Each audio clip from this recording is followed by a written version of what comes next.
that 600. That's regular season. Kowski, folks. That's one for plus. Patriots! New England is back in the lead. He's not the biggest. He was never the strongest. He was never the fastest. He was overlooked in the 6th round. This is the draft report on you. Tom Brady, poor build, skinny, lacks great physical stature and strength, and gets knocked down easily. That kind of gets me fired up because I'm thinking, what the hell do these people know? Brady, caught, touchdown, Julian Edelman. Number 12, number 11 has given you the lead. Changed much over the years in terms of what my values were, or what my priorities were. I just had those inspirational moments, I'd say, from growing up in the Bay Area and idolizing Joe Montana and Steve Young, who are my sports idols. And in baseball, Barry Bonds went to my high school. He's one of the greatest baseball players of all time. So there was these sports idols I had that really inspired me to dig deeper with myself. And I found a lot of people over the way, over 46 years, to support me in this journey. I think most people probably know a few things about me, but I was never, I would say, like a prodigy. I wasn't like the kid where you see Tiger Woods swinging on the Johnny Carson show at 2 or 3 years old, and his swing looks as good as it did at 3 years old as it did, as he grew older. Or certain players that had this unbelievable prodigy aspect to themselves. I saw myself as someone who probably had some other traits that maybe were hard to identify, but that were really sustainable over time, which was, I would say, work ethic and discipline.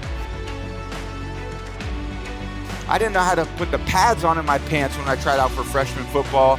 I had never played until that point, except in the street. So these kids came out there, they had helmets and shoulder pads that they had worn for 4 years through Pop Warner, and I went on the field and I was like, I'm gonna get killed out here. And my freshman year, I didn't even play. I was the backup quarterback on a team that went 0-8.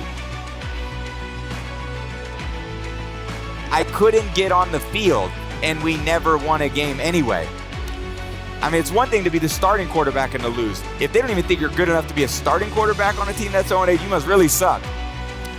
And the reason why I played my second year was because that quarterback quit, because he's like, I'm not playing football anymore. We suck. I'm going to focus on basketball. So naturally, I was like, oh, cool. I'll continue to, work on my skill.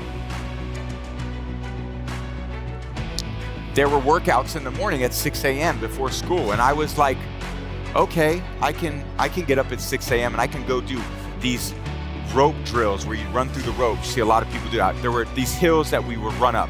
And there was probably less than 10 people there, but I was probably one of the 3 that were there almost every single day to try to continue to push myself to grow in these maybe physical areas that I was really behind a lot of other people at. Because naturally, no one's good at everything. That's just not the way life works. We're all talented at certain things, but we can really continue to improve our weaknesses if we're humble enough to identify them, and we can build on our strengths. And I think we're all trying to find a more well-rounded aspect to ourselves, but a lot of that has to come with this understanding about yourself that what you know is very limited and what you don't know is limitless. And you have an opportunity every day to surround yourself with people to help you grow. And that could be, in my case, it very much was my parents. My freshman year in football, I didn't even play. Literally didn't play. Maybe 2 or 3 passes. The coach from the sideline screamed at me one time my freshman year, "Brady, you're moving in slow motion." And I was slow as shit. Still am. And I really wanted to go to USC. That was probably my first choice, but they didn't want me either. They signed another kid who was one of the top recruits on the West Coast. So I never forget these stories, by the way. These are like hardcore ingrained. If I want to be the best, I got to beat the best. And this is where the best are. So I showed up on campus as a freshman in the fall of 1995. I was the 7th quarterback on the depth chart. There were 6 other guys ahead of me, and Michigan is a great college. There's that competes for national championships. And I wanted to be a great football player. If I was going to be a great football player, I wanted to compete against these other guys. And they were all better than me.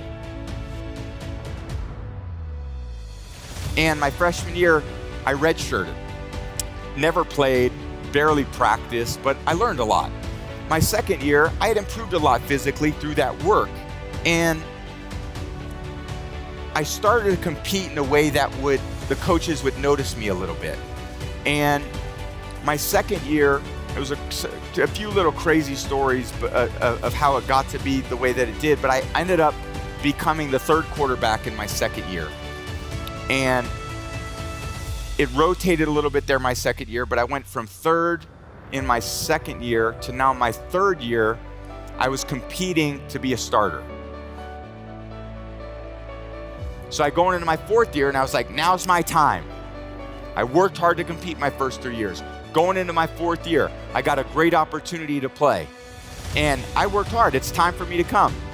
And they recruited a kid named Drew Henson, who was one of the top prospects in the country from Michigan, right next door to University of Michigan. And here he was coming in the door that everyone knew about. He was on the cover of Sports Illustrated. So all the fans and all the media, they weren't interested in Tom Brady, backup quarterback to Brian Griese, Tom Brady, backup quarterback to Scott Dreisbach his first year, or Scott Dreisbach his second year. Now we have Drew Henson coming in. And I was like, the competition's relentless. At first I was looking at the guys ahead of me. Now I got to be looking down at the guys behind me too. But I said, you know what? I'm going to apply the same thing that I had learned in those previous years. I'm going to go out there and compete as hard as I can. And I'm going to treat practice like a game. And I'm going to gain the respect of my teammates every day through my work ethic. I'm going to work hard in the weight room. I'm going to work hard in the film room. I'm going to work hard to be a good student. And going into my fourth year, it was a little bit of a battle. And my teammates named me team captain. And I won the starting job. And we had a good year. We finished 10-3. In our bowl game, we played in the Citrus Bowl. And we came back from I think it was a 10-point lead in the fourth quarter and to win the game. And I was like, man, that was unbelievable. Now that I'm going into my fifth year, like, we're going to have a great year. I was 10-3, learned a lot, beat everyone out. And then I showed up and Coach Carr says, well, you're going to compete with Drew Henson to be the starter going into your fifth year. And I was like, you got to be kidding me.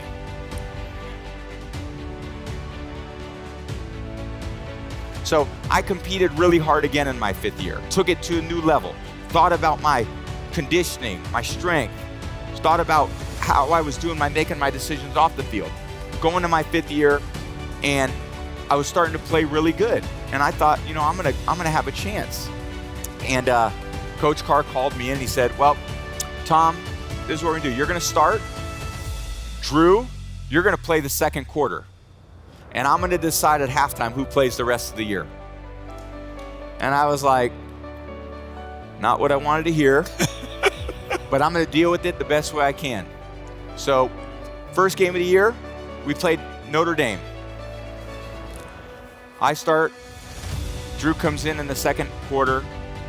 He says, Tom, you're going to play the rest of the game. We're down 4 points with 2 minutes left in the game. I drive him down the field. We score. We win the game. I'm like, man, way to go. I'm ready to keep this going. He says, we're going to do the same thing next week. Okay.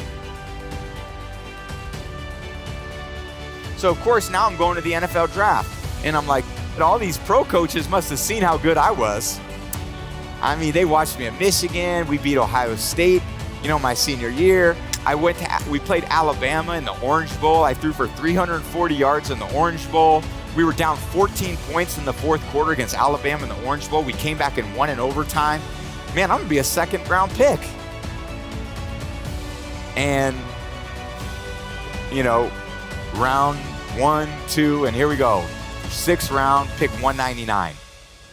And I was like, all right, I'm going to make all those other teams pay. But what did I learn, What did I learn? Like I said, I wasn't the prodigy. I learned about work ethic.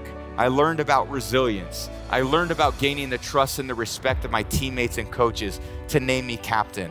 I learned about how to dig deep within myself, a long way from home without a ton of support for the position I was in, to still try to find a way to succeed in this situation that I really wanted to be in because it was the best for me anyway.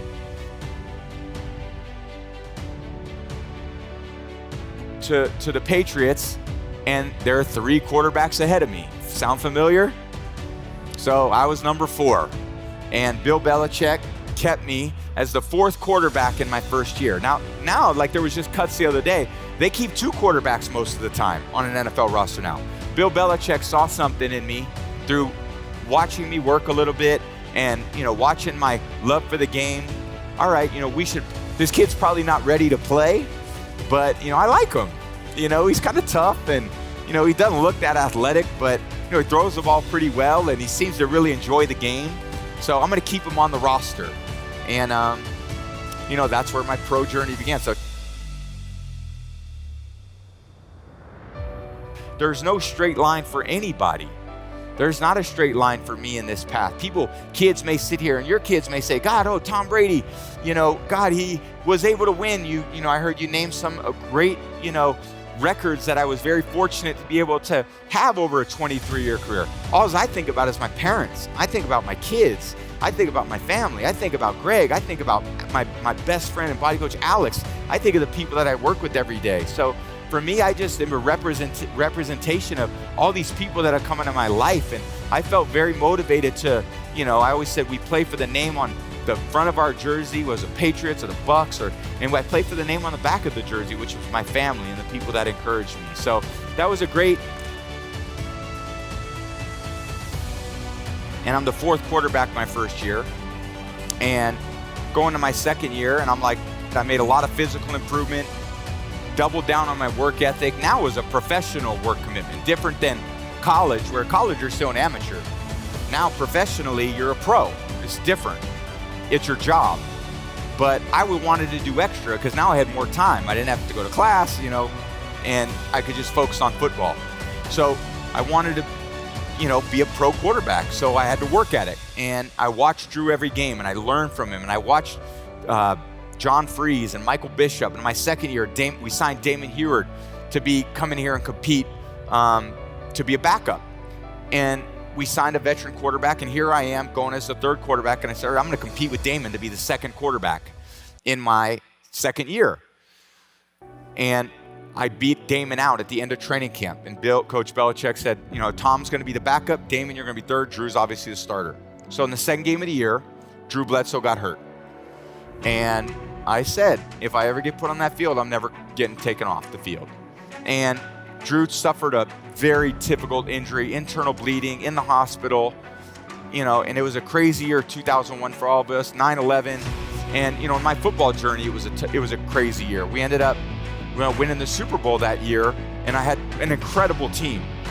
But I learned that I was so motivated to be the best I could be that I wasn't motivated to be the starter. I wasn't motivated to win the Super Bowl. I just was motivated to give my best, do the best with the opportunity I got, and to never let my teammates down. Those were my motivations. This is why people would say after, a 2nd Super Bowl that we won, and a 3rd Super Bowl that we won, and a 4th Super Bowl we won in 2014 against Seattle, and of this Super Bowl against Atlanta in 2016, and a 6th one against the Rams in 2018, and then to go to Tampa. It was the same motivation. Money didn't motivate me. Fame didn't motivate me. I didn't give a about any of it. I always took less money because I wanted a good team around me. I didn't care about going to all these different places and doing those things. I just wanted to be my best. I wanted to go out there, and the team believed in me. I didn't want to let them down. Every year was different, just like in your business.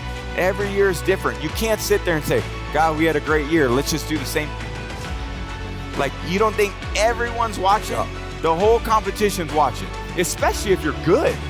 So it's one level of discipline, and I think this is a lot. Discipline, and I would say consistent discipline, has been one of those prodigy-like strengths that I had. So I didn't have the arm that could throw the ball 80 yards. I didn't have the 4.3 speed that Michael Vick had. I didn't have the size that a lot of guys had, but I did have something inside of me that no one could see from the outside, this level of discipline that I could accomplish something that was really important and really special.